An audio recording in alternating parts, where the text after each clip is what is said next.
זהו, אז אנחנו היום פה לוובינר על אסטרטגיות של גיוס משאבים. האמת שזה ממש כיף. זה הנושא שאני נראה לי הכי אוהבת, כי בסוף זה מה שאני עושה כל היום, כאילו חיבור בין אסטרטגיה לפיתוח קהלים ובניית קהילה וגיוס משאבים, בין אם זה מודלים כלכליים ובין אם זה באמת גיוס משאבים מתורמים קטנים או תורמים גדולים או משיתופי פעולה וקרנות. ושילוב של כל הדבר הזה במערכות כמה שיותר אוטומטיות וטכנולוגיות. אז חננאל, כיף שאתה פה איתנו. באמת אחד המקצוענים שפגשתי בלקחת ארגונים ולהוביל אותם לתהליך למקום אחר. אבל אני אתן לך להציג את עצמך ויאללה, נצא לדרך. טוב, קודם כל תודה לכם, לכל המשתתפים פה שעזבתם את העיסוקים שלכם הבוקר ובאתם להקשיב לשיחה שלי. אני אשתדל לתת לכם תמורה בעד הזמן שלכם, ולא סתם אני פותח בתודה, מעבר לנימוס, קמפיין תודה הוא אחד הדוגמאות שאני אביא היום. קמפיין, זה היה קמפיין ויראלי, ברובו אורגני, שיצר חיבור לקהלים חדשים, והיה אחד הקמפיינים הכי מוצלחים של השנה, ואני מניח שאתם מכירים אותו. עוד תודה אחת, שבחה של אכסניה, שלבת, כשמה קני, שהבעירה את מדורת השבט מסביבה אנחנו מתכנסים הבוקר, ויצרה את הקהילה המיוחדת היום. לדעתי ההישג הכי גדול שלה, זו הקהילה שהיא יצרה. חלק גדול מהעבודה שלי גם מתמקד ביצירת קהילות וחיבור אנשים מסביב רעיונות.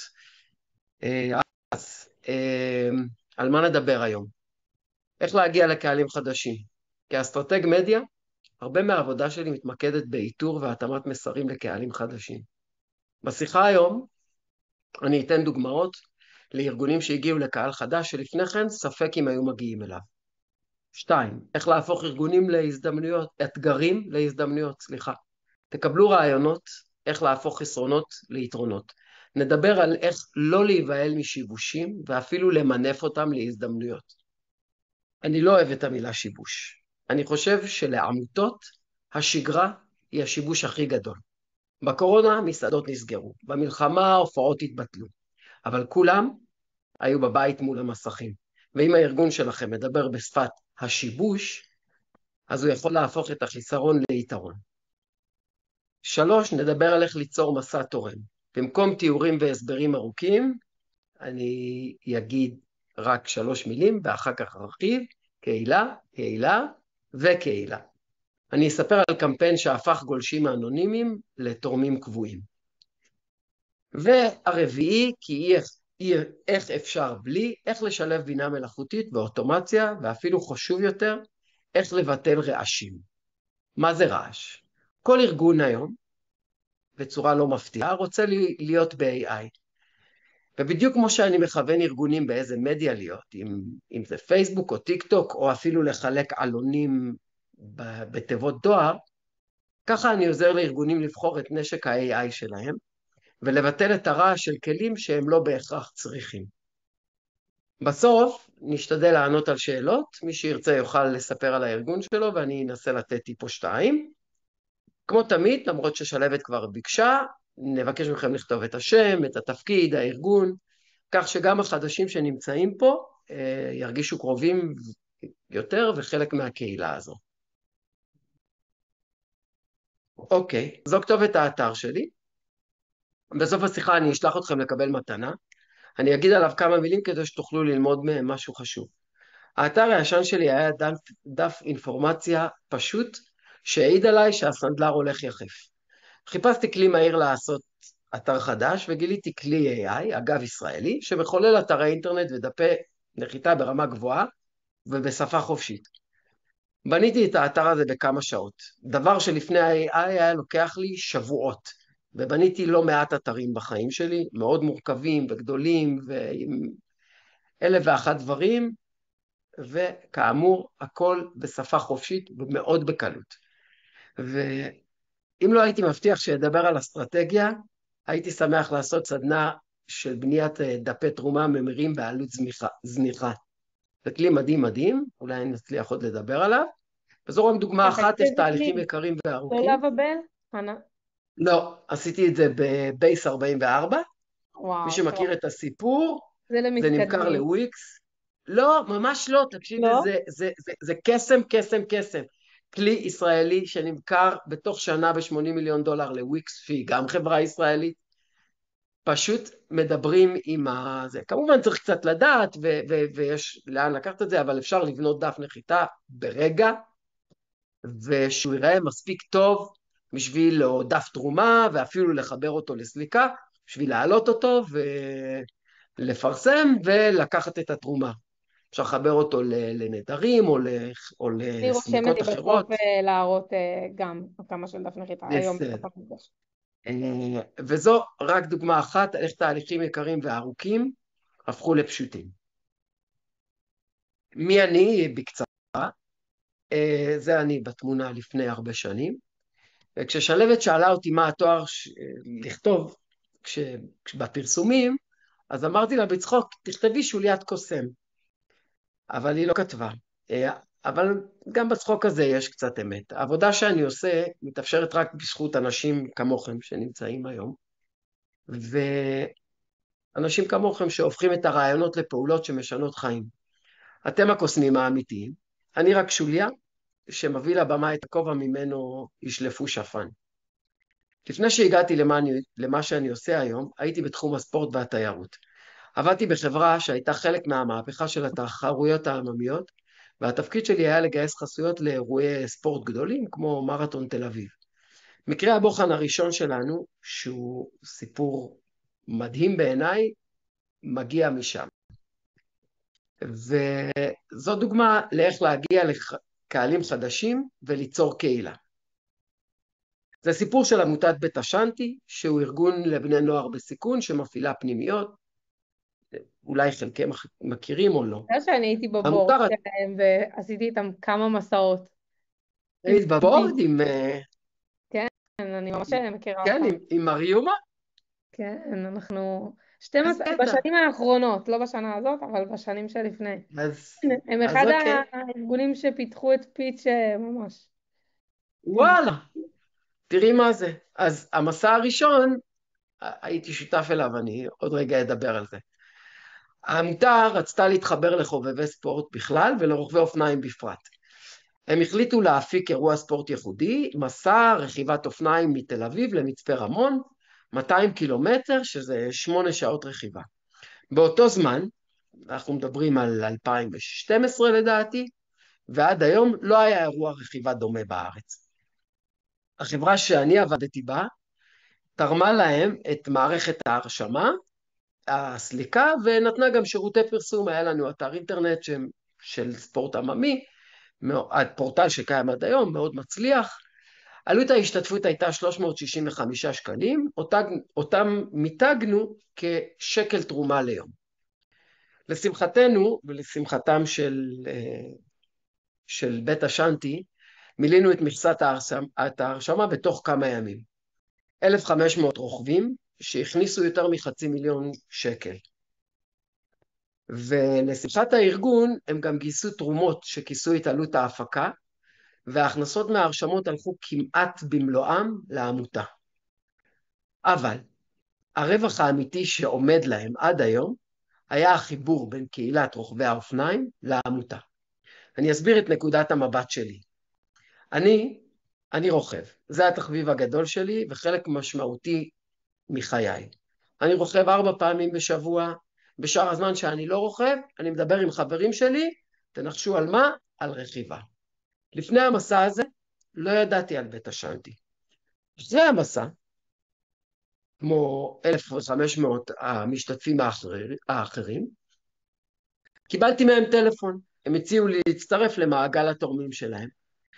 חשבתי הרבה, והייתי גם מלא בזיכרונות הטובים מהרכיבה, והתחייבתי להוראת קבע, שאני נותן להם עד היום. התמונה האמצעית אגב, זה אני במסע הראשון. למה אני תורם להם בעצם? 13 או יותר שנה אחר כך, כי בראש שלי הם חלק מהספורט שאני כל כך אוהב.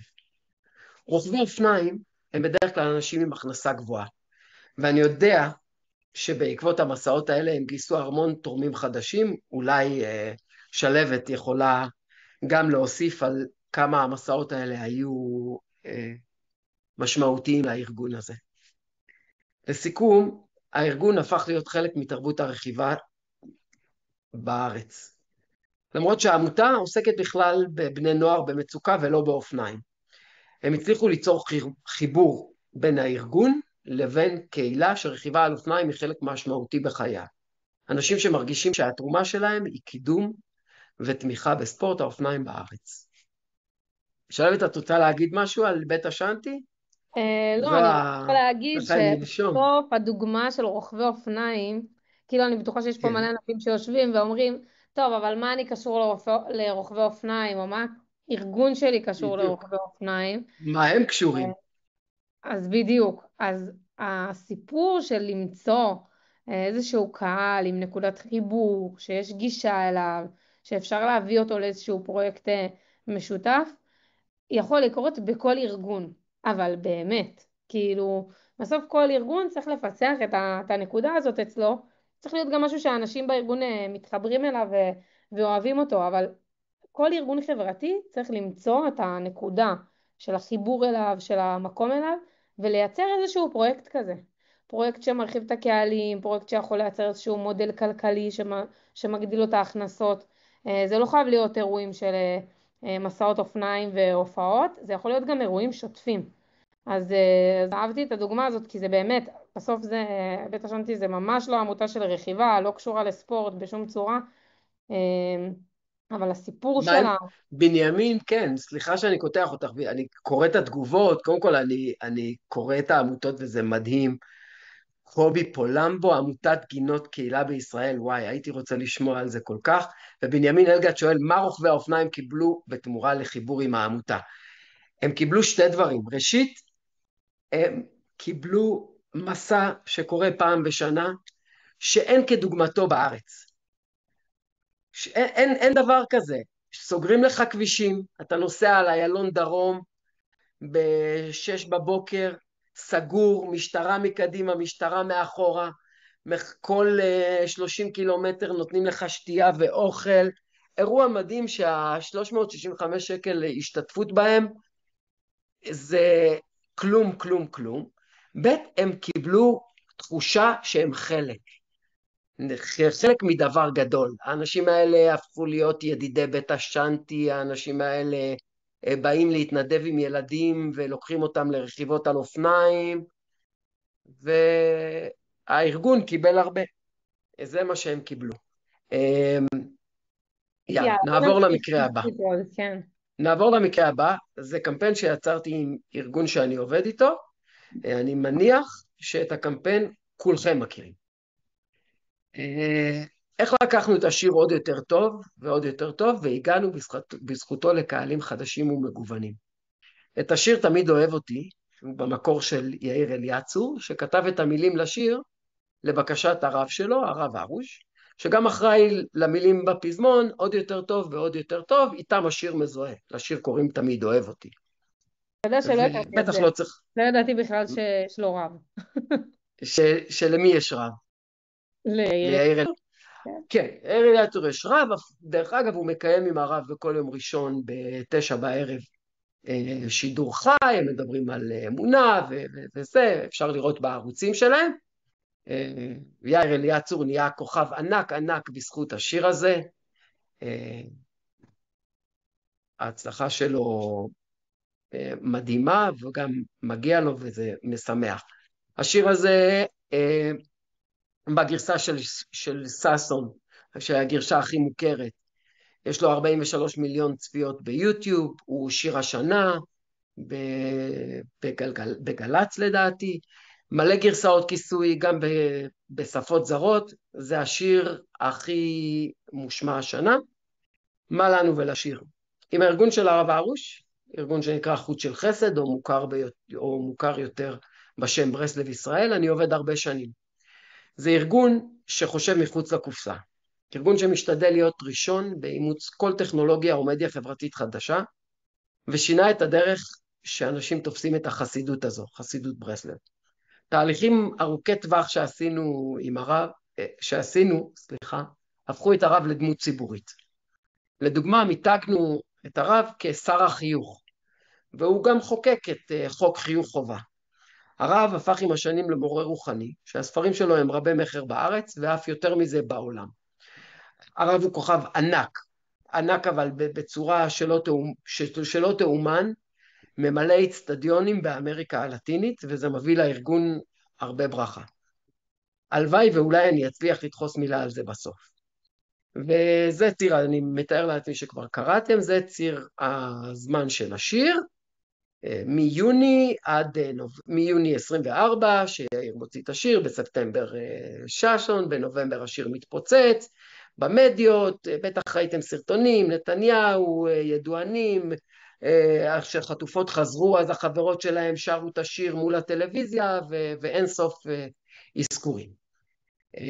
אבל לפני שאני ממשיך לספר על השיר, אני מתרחק, וזה בסוף יקרב אותנו. עוד לפני המלחמה, זיהינו שחרדות ודיכאון הופכים להיות מגפה. החלטנו לעזור לאנשים להתמודד עם המצבים האלו בדרך המזוהה עם הרב. תודה ושמחה. הקמנו מיני אני אתר. חייבת לעצור אותך רגע וכאילו להגיד שאחד תעצרי. הדברים, כאילו שסיפרת לי על הפרויקט הזה, זה שתמיד אנחנו כאילו מסתכלים על הארגון שלנו, בסדר? כאילו אני בכלל לא נמצאת בארגונים, לא מעורבת בארגונים שקשורים בכלל לדת, ואתה בכלל, אני לא יודעת איך הגעת אליהם, כאילו איך החיבור ביניכם נוצר, אבל כאילו ההדגשה הזאת שבסוף אתה בא מעולם אחר לגמרי, ואתה מגיע לעולם שהיכולת לפתח ולנצל הזדמנויות ולשים דגש ולהבין מה קורה לקהל שחי מסביב לארגון, היא לא קשורה להיותך חלק מהארגון, או היא לא קשורה לאיפה הארגון הזה נמצא או במה הוא עוסק. אני חושבת שזה כאילו אחד היא... המסרים החשובים, כי הרבה פעמים אנחנו רואים כאילו התחלת בכלל עם שיר, זה דוגמאות כאלה מפוצצות, אבל בסוף כשיש מישהו שקשור או שנמצא במעגלים של הארגון ומצליח לעלות על איזשהו טרנד או גימיק, היכולת להגיד וואו זה בדיוק קשור לארגון, והארגון יכול להיות ממונף מאוד על ידי חיבור או שימוש או הפצה של השיר הזה, היא באמת חשיבה מחוץ לקופסה. זאת אומרת, נכון, נכון. תודה שלוות, ונכון, אני אגיד לך, אני מתחבר לכל ארגון כבן אדם, כי בסוף עמותה נועדה לשרת מטרה שהיא מטרה טובה.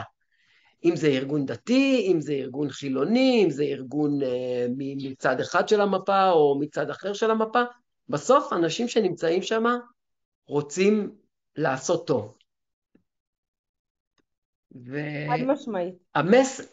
ועוד רגע אני אדבר על זה, על מסרים אוניברסליים ומסרים גדולים יותר. וכאמור, לפני המלחמה זיהינו שחרדות ודיכאון הופכים להיות מגפה. אז החלטנו לעזור לאנשים להתמודד עם מה שהרב אומר, תגידו תודה ותהיו שמחים. הוא שר החיוך. הקמנו מיני אתר, משמאל אתם רואים את הצילום מסך, בהשקעה מינימלית. לארגון יש אתר גדול ב5 שפות, עם עשרות אלפי דפים, והוספנו סרטון של אביב אלוש, מספר על איך התודה עזרה לו, שזה כשלעצמו נס, שיכול לקרות רק לעמותות.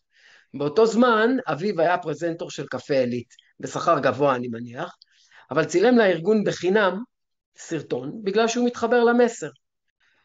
הוא לא היה עושה את זה לארגון אחר, הוא לא היה עושה את זה בטח לגוף מסחרי, אבל לעמותה גם נשיא ארצות הברית יכול לצלם סרטון, כי הוא מתחבר למסר. שלחנו פרקים מתוך ספרים של הרב וקובצי שמע, הכל דיגיטלי ועם אוטומציות מאוד פשוטות. ועוד לפני המלחמה זו הייתה הצלחה, ועד היום לאתר הקטנטן הזה, אתם יכולים לחפש בגוגל אתר התודות, או חוק התודה אפילו, ולהגיע לאתר. יש עשרות אלפי כניסות בחודש, אורגניות, אנחנו לא משקיעים שקל בקידום. ולמה? ופה אני מגיע למה שאמרת. בכל פעם שאני ניגש לפרויקט או קמפיין חדש, אני מנסה לחשוב איך לחבר קהלים חדשים, במיוחד כאלה שהם לא בהכרח הקהל הקלאסי של הארגון. אני לא אדם דתי, את אמרת, אני לא מבינה איך הגעת אליהם, אני בן אדם חילוני כשר עם שתי עגילים באוזן, בטח לא הייתם חושבים עליי בהקשר של רב. העבודה עם ארגונים חרדים, יש לי כמה ארגונים כאלה, הם אתגר מעניין, כי אני צריך לתווך לציבור הכללי מסרים שהם לא מהעולם שלו. אז מה אני עושה? אני מחפש את המסר הכללי, הגדול יותר, זה שאנשים יכולים להתחבר אליו. וזה נכון לגבי כל מסר וכל ארגון. תודה למשל, הוא מסר שיכול לבוא בכל הקשר. אני אומר תודה לאשתי על כל הטוב שהיא בחיי, או לחלופין אני יכול לבחור להגיד להודות לאל, ליקום, או לטבע על השמש שזרחה הבוקר. כאמור, ניסיתי לחשוב על מסר אוניברסלי גדול שיכול לעזור לכל אדם. בהמשך אני אראה, אגב, דוגמה חילונית של המסר, וגם אתן לכם המלצה לעקוב אחרי מישהו. נחזור לעוד יותר טוב. באופן לא מפתיע, באפריל לפני שנה, 38% מהאוכלוסייה הבוגרת דיווחו על תסמיני פוסט-טראומה, וזה נתון של מבקר המדינה. אוי, אתה פתאום לא אני שומעים לוקח... אותך. שומעים אותי? אולי אני עכשיו אחליף עכשיו. את האוזנייה לזה. שומעים יותר טוב? כן, פתאום נפלת. אוקיי, פתאום נפלתי. טוב. אז זה טוב שנפלתי או שלא שמעו, כי בדיוק רציתי לעשות פאוזה ולתת לכם טיפ. ידע זה כוח. כשאמרתי 38% מהאוכלוסייה, נתון של מבקר המדינה, לא המצאתי את זה. זה נתון שבדקנו וחקרנו, והיום עם כלי מחקר ב-AI, הכוח נמצא בידיים שלנו, בקלות וכמעט בחינם. אז אל תסמכו על תחושות הבטן שלכם, תחקרו. מעט אחרי שהמלחמה התחילה, החלטנו לחזור לקמפיין התודות ולשנות אותו מעט. כאמור, מפלס החרדה הלאומי עלה, לא ברור למה באמת, ובחרנו את הסיסמה המתבקשת, מי שמאמין לא מפחד. כתבנו דפי נחיתה יפים, והצענו לגולשים את הספרון ששינה את חייהם של רבים, ללא עלות ובמשלוח עד הבית. זו הבטחת הקמפיין בה עמדנו, ואנחנו ממשיכים לעמוד עד היום. ואז זכינו בלוטו. השיר שהפזמון שלו נלקח מהספרון של הרב שאנחנו מחלקים, יצא והתפוצץ. אנחנו שולחים לאנשים ספרון לבית, ועל הגב של הספרון כתובות המילים של השיר. עוד יותר טוב, עוד יותר טוב. לא בגלל שכתבנו את זה אחרי שהשיר יצא. השיר נכתב בגלל הספרון הזה. אז מה עשינו? קודם כל, עשינו קמפיין מודעות. נכנסנו את הצלחת השיר לארגון. כמו שסיפרתי לכם, ביבי, טראמפ, נטלי דדון, ערוץ 12, 13, 14, 15, פרסום בחינם, אותו מינפנו לטובת הארגון. נתנו ערך אמיתי לגולש, שלחנו ספרונים לאנשים עד הבית. חלק מהאנשים, לפי דעתי, ביקשו את החוברת מן הסתם מתוך סקרנות. אנשים שרצו שיהיה להם חתיכה מהתופעה הזו של השיר בבית, קהל חדש שלפני השיר לא ידע שהארגון שלנו קיים בכלל. ביססנו את הקשר, זאת אומרת, אחרי ששלחנו לאנשים את הספרונים, לא הסתפקנו בזה. עשינו פולו-אפ, יצרנו קשר עם האנשים, דיברנו איתם, גם הקשבנו, ובשיחות האלה אנשים סיפרו על מצוקות, על קשיים, וכמובן הודו על הספרון. ופה אנחנו מגיעים לקמח, אמרנו תורמים להוראות קבע. אחרי שנתנו ויצרנו חיבור עם אנשים, היה קל לנו לבקש מהם להיות חלק. אנשים בארץ רגילים שכשהעמותה מתקשרת אליהם, מנסים לקחת מהם כסף. שהם הופתעו שהם קיבלו ספרון לבית, בלי שביקשו מהם כלום. לסיכום, זו תמונה של הרב עם הספרון שהשיר מתבסס עליו. מהלך שהתחיל לפני כמה שנים שמטרתו היה להפיץ את אחד המסרים של הארגון, הפך לקמפיין ויראלי עם חשיפה והשפעה ענקית. הוא יצר ROI, החזר על השקעה, הכי טוב שהיה לארגון אי פעם. וחשוב מכך, דתיים, מסורתיים וחילונים. זאת אומרת, הארגון פרץ את גבולות הקהל הקלאסי שלו. על כל שקל שהוצאנו על פרסום, קיבלנו פי כמה וכמה. זה קמפיין שעדיין רץ בצורה אורגנית, הוא מייצר לארגון חשיפה וגם תרומות כל יום.